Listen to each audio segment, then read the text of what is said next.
Nag-aabang na ang House Prosecution Panel ng sagot ng Vice Presidente. Nanindigan sila na hindi dapat makaapekto sa impeachment trial ang ilang senator judges na haharap sa mga kaso. Cyril Tobias live mula sa Batasang Pambansa. Earl?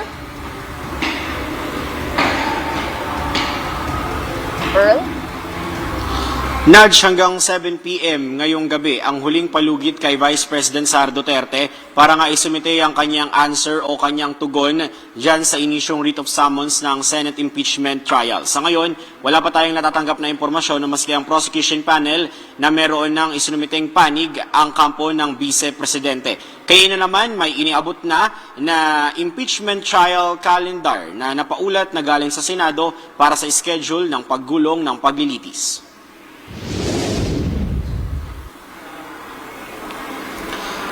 Nudge mga kasama, sabi ni House Lead Prosecutor Jinky Luistro, matagal na silang nakaabang na makapaglapag na rin ng kahit isang direktang sagot ang Vice Presidente sa Articles of Impeachment laban sa kanya. Ang tagal na po na naghihintay ng taong bayan ng kasagutan ng ating Vice Presidente. And even us, the 11 prosecutors, are looking forward to see the answers of the Vice President. Let us recall that during the Justice Committee proceeding, wala po tayong nakuhang responsive answer to At the moment. Sa ngayon mga kasama, sa nakarating naman kay Prosecutor Luistro kanina na Senate Impeachment Trial Calendar, nasunod ang July 6 na simula ng trial na nauna na ring napaulat. June 18 hanggang 25 naman magaganap ang pre-trial conference pero nilinaw ni Prosecutor Luistro na wala pang official notice na natatanggap ang prosekusyon mula sa Senado para sa naturang schedule. Kung lahat ng concerns during pre-trial ay ma-address, then the impeachment court is supposed to issue a pre-trial order. At ito pong pre-trial order na ito, this is binding to both the prosecution and to the defense, which means ito po ang masusunod during the trial.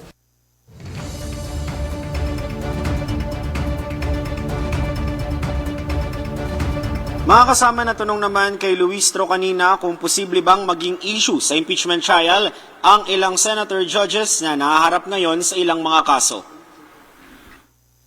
Meron tayong famous legal principle. Actually, this is a constitutional right, no? The presumption of innocence until the contrary is proved beyond reasonable doubt.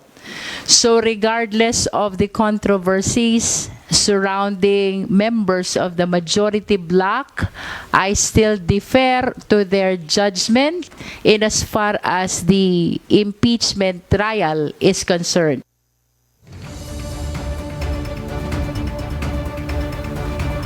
Nudge mga kasama, meron namang adjustments para sa assignments ng lead prosecutor dito nga sa pagkakahati ng 4 na articles of impeachment laban kay Vice President Sara Duterte. Si Good Government Committee Chairperson Joel Chua na po ang lead prosecutor na naka-assign para sa pagpapatunay ng alegasyon ng umano'y maanumalyang paggamit ng OVP at DepEd confidential funds, habang napunta naman kay lead prosecutor Keith Flores ang pagpapatunay ng umano'y nangyaring bribery sa loob ng DepEd noong si BP Sara pa ang kalihim nito. Habang si Chairperson Luistro naman mga kasama, ang nai-assign na sa kanya ay itong mismong pagiging lead prosecutor para sa kabuuan ng prosecution. Balik muna sa inyo.